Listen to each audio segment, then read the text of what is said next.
ولا تكونوا كالذين تفرقوا واختلفوا من بعد ما جاءهم البينات. Maka tahun 68 Hasan pernah mau bergabung lagi oleh Kota ditolak.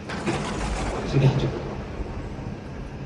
Jadi 2 kali pernyataan lisan, 1 kali pernyataan tulisan itu sudah cukup. Maka ditolak. Maka sejak itu tidak ada hubungan sama sekali dengan Nur Hasan.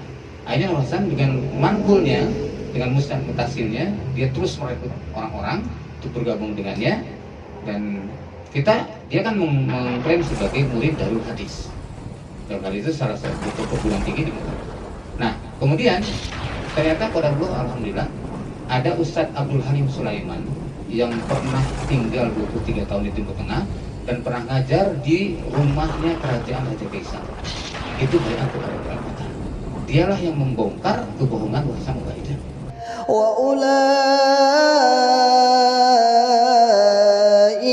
lahum 'adzabun 'adzim.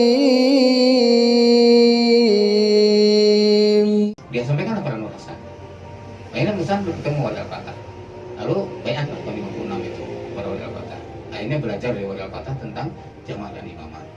Lalu kembali diamanati untuk supaya menjadi amir di Kediri. Tapi sampai di Kediri malah dia dibaiat sebagai imam. Gitu. Oleh murid-muridnya disampaikan tentang dari jamaah, mereka takut mati jahiliyah gitu ya. Sampai akhirnya sampaikan, saya jadi imam. Sebutkan syarat imam itu gini-gini, yang semuanya pada dirinya. Gitu. Akhirnya jadi pembaiatan. Tentang sikap dari Jamaatul Muslimin terhadap kelompok lain. Karena jamaah kan banyak di Islam ini, banyak jamaah. Kalau kita artikan mungkin organisasi bisa, karena jamaah seperti di awal definisinya adalah kelompok kaum muslimin. Maka bagaimana jamaah muslimin yang Ustadz paparkan ini menyikapi jamaah-jamaah lain di luar jamaah muslimin seperti itu. Ya baik, alhamdulillah. Seperti yang kami sampaikan tadi, semua adalah saudara kami. Ya, semua saudara kami, tidak kami beda-bedakan bahwa itu adalah merupakan bagian daripada darah daging kita semuanya. Perbedaannya tadi hanya kami sudah berbaiat kepada imam, yang lain belum banyak. Dan di lapangan kita juga sering kerjasama dengan mereka. Ya, termasuk seperti halnya saat ada peristiwa bencana atau kerusuhan, ya, waktu Ambon kan, yang besar itu Ambon di Indonesia tahun 99, belum lahir sudah. Nah 99 itu ada kasus ya peperangan antara Muslim dan Nasrani di Ambon. Nah, kami dikirim imam ke sana. Untuk apa? Di Ambon belum ada yang banyak waktu itu. Belum ada yang banyak. Tapi alhamdulillah akhirnya kami berangkat ke sana, kami bergabung dengan Front Mujahid Maluku dalam membantu kaum muslimin di sana. Lalu kemudian dari situ ketika tsunami terjadi, ya kami pun dikirim ke Aceh. Di Aceh hanya baru 1 orang yang waktu itu sudah paham, tapi belum juga banyak. Ya, tapi kemudian kami kirim ada sekitar 170 sampai 200 lebih personil yang dikirim ke Aceh untuk mengevakuasi mayat. Yang mayat itu tentu di situ campur, bukan ada muslimin, ada Kristen, tapi sebagian besar muslimin. 110.000 bayangkan kalian. Nah kami pun hanya bisa mengevakuasi sekitar 700-an. Ya, dan itu karena kita menggunakan alat-alat yang tradisional, yang PPO. Tapi alhamdulillah dengan itu terjaring sehingga banyak juga yang berbaiat di Aceh. Di Ambon alhamdulillah sampai punya pesantren. Itu karena mereka tahu kita tidak bawa bendera, ya, kita kaum muslimin. Kalau mereka melihat tuh gini, akhirnya mereka paham, kita sampaikan jamaah terus bergabung. Dan akhirnya sampai punya pesantren. Sekarang ada pesantren Al-Fatah yang santrinya sekitar 400-an di sana. Nah, kemudian juga bencana-bencana yang lain, ya, termasuk di Lombok, di Palu, kemudian di Lumajang, terakhir kemudian di Pasaman Barat. Jadi setiap kami datang saya sampaikan, ya, kita sampaikan, kita bantu mereka. Alhamdulillah, ini kesampaian ini adalah seperti tadi ibadah haji atau umroh dilaksanakan oleh siapapun. Maka banyak seperti di Pasaman, bahkan sekretaris cabang Muhammadiyah yang banyak, dari NU ada, dari Muhammadiyah ada, mereka bergabung. Termasuk waktu di Sampit sendiri, ya Sampit Kalimantan, itu semua ormas sudah berusaha untuk mendamaikan Madura dan Melayu. Tapi pada Allah ya belum berhasil. Alhamdulillah kami datang, kami kerjasama dengan majelis ulama setempat, difasilitasi oleh pemerintah setempat. Kita kumpulkan ulama-ulama Melayu dan Madura, kita sampaikan tentang ukhuwah Islamiyah. Akhirnya mereka pun bisa berdamai. Dan akhirnya lebih dari 200-an orang saat itu yang baiat pada jamaah. Karena inilah syariat Islam. Jadi itu yang dilakukan di ya, Palestina. Ya, Palestina juga begitu sama. Akhirnya waktu kita meletus Palestina itu Gaza, kan Imam langsung menyerukan seruan jihad ke sebuah Fathul Aqsa. Kemudian kita kirim ke sana. Alhamdulillah kita bisa mendirikan rumah sakit di Gaza itu. Rumah sakit Indonesia. 4 lantai yang rumah sakit Indonesia di Gaza itu 100% Ikhwan-ikhwan yang sudah banyak yang membangun itu. Walaupun yang pengumpul dananya itu Mercy. Jadi Mercy yang mengumpul dana, tukang dan insinyur dari kita 100%. Mohon maaf saya katakan 100% karena memang belum ada unsur lain yang ikut bergabung. Ya, jadi yang mereka berangkat itu mereka yang sudah banyak kepada imam semuanya.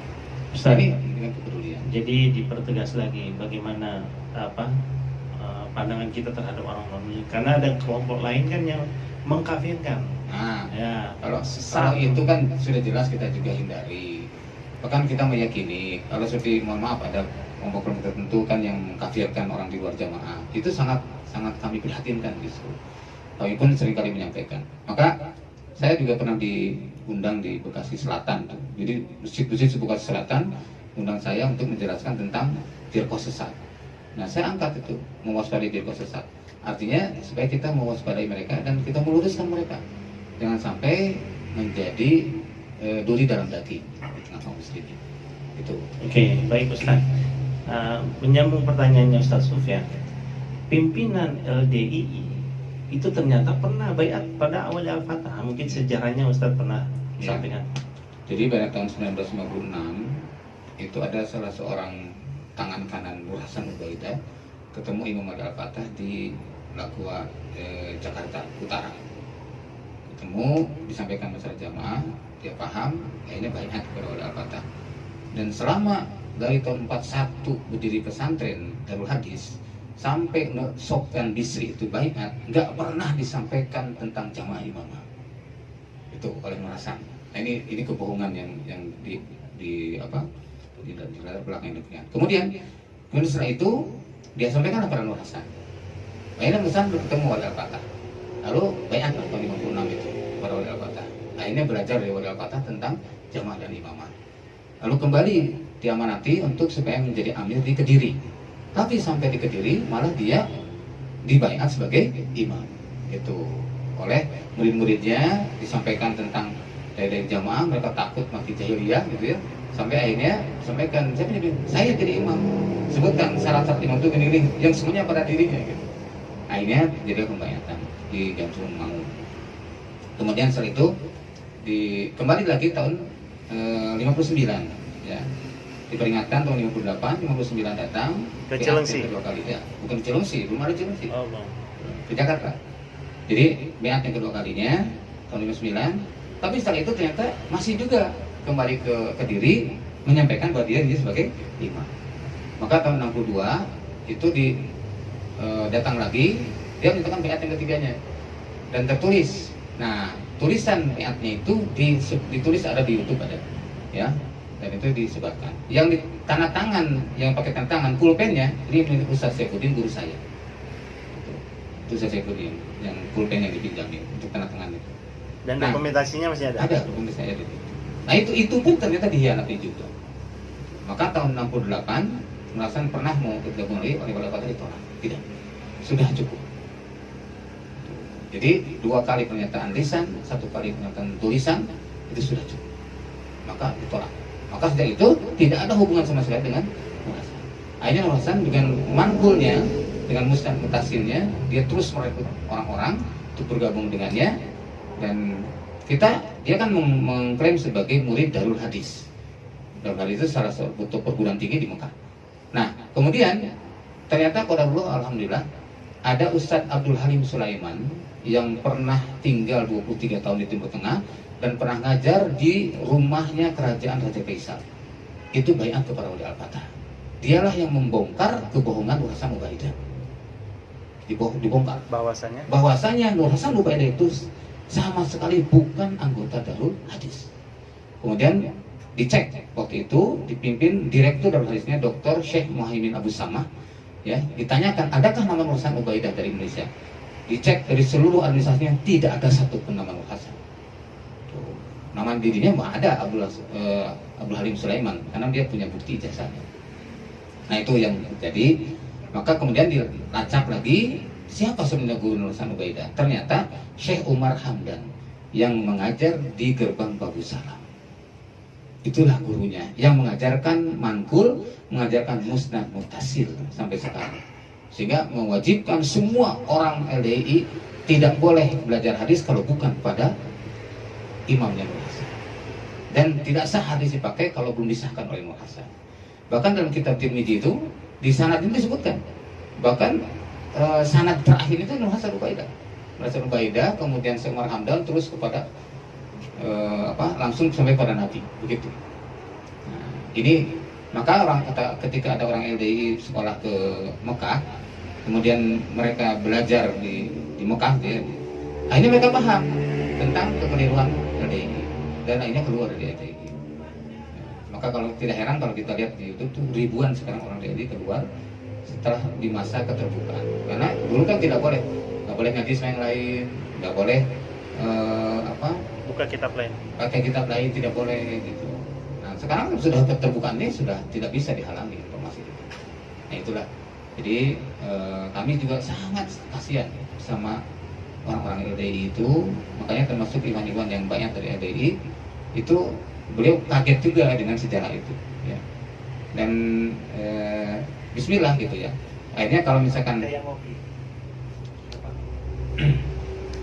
jadi kalau memang misalkan ada di antara saudara-saudara kita yang gabung disampaikan seperti itu, kasihan. Ya. Jadi kalau kami nggak ada sama sekali pada kaum muslimin itu membeda-bedakan, tidak. Hanya itu saja bedanya. Ini sudah banyak, ini belum ya. Oke, baik Ustaz. ولا تكونوا كالذين تفرقوا واختلفوا من بعد ما جاءهم البينات